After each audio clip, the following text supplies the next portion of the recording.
पूरे देश में कोरोना महामारी की ये दूसरी लहर चल रही है और इसमें खास तौर पर इन दिनों जो सबसे ज़्यादा किल्लत सामने आ रही है वो है ऑक्सीजन की। क्या दिल्ली, क्या महाराष्ट्र, क्या गुजरात, कई राज्यों में ऑक्सीजन की किल्लत की खबरें सामने आ रही है। पर अगर एक रिपोर्ट की माने तो ये रिपोर्ट के मुताबिक पूरे देश में जो ऑक्सीजन का उत्पादन हो रहा है उसके सामने सिर्फ 54% ही उसकी खपत है। तो फिर ऑक्सीजन की किल्लत क्यों हो रही है और कोरोना मरीजों तक ऑक्सीजन क्यों नहीं पहुंच रहा, ये हम आपको इस खबर में बताएंगे। दिल्ली सरकार ने केंद्र सरकार को मंगलवार रात जानकारी दी कि उनके पास सिर्फ 6 घंटे तक चल सके उतना ही ऑक्सीजन है। अगर जल्द व्यवस्था नहीं की गई तो मौत का आंकड़ा काफी बढ़ सकता है।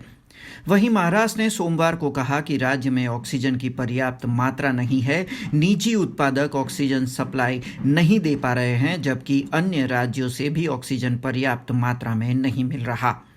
वहीं गुजरात में भी ऑक्सीजन किल्लत की लगातार खबरें सामने आ रही है।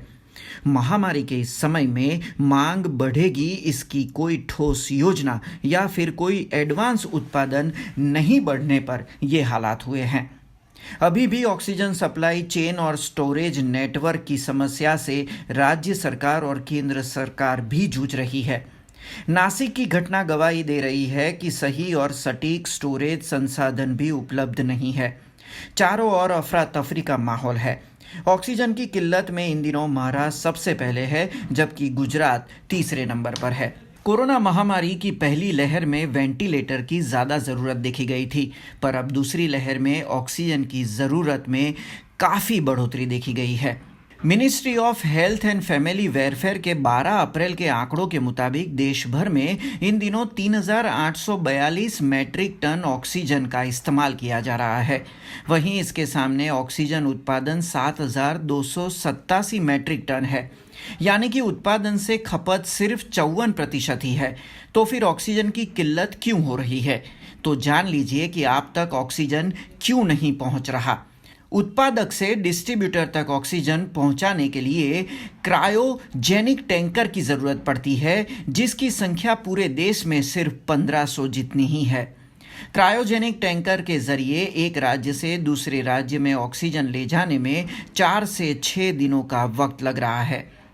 डिस्ट्रीब्यूटर उसे सिलेंडर के माध्यम से अस्पताल तक पहुंचाए, उसमें 1 से 2 दिनों का वक्त लग रहा है।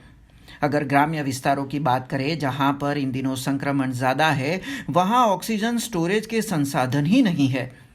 वहीं इन दिनों ऑक्सीजन की मांग बढ़ने पर डिस्ट्रीब्यूटर जंबो और रेगुलर जैसे दोनों सिलेंडरों की भी किल्लत होने की बात कह रहे हैं।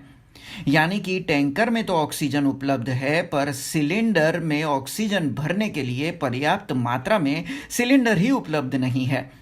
वहीं टैंकरों की संख्या कम होने के चलते ट्रांसपोर्टेशन के दाम में भी बढ़ोतरी हुई है, जिससे ऑक्सीजन सिलेंडर रिफिलिंग के दाम भी बढ़े हैं। कोरोना से पहले जब ये कीमत 100 से 200 रुपये प्रति सिलेंडर थी, वो इन दिनों 500 से 2000 तक पहुंच चुकी है।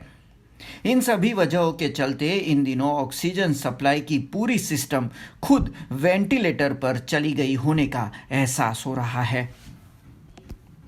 अब खबरों से लगातार अपडेट रहना हुआ आसान। BRG न्यूज आपके मोबाइल स्क्रीन पर। आज ही BRG न्यूज की mobile app Google play store और ऐप स्टोर से डाउनलोड करें और खबरों से लगातार जुड़े रहें।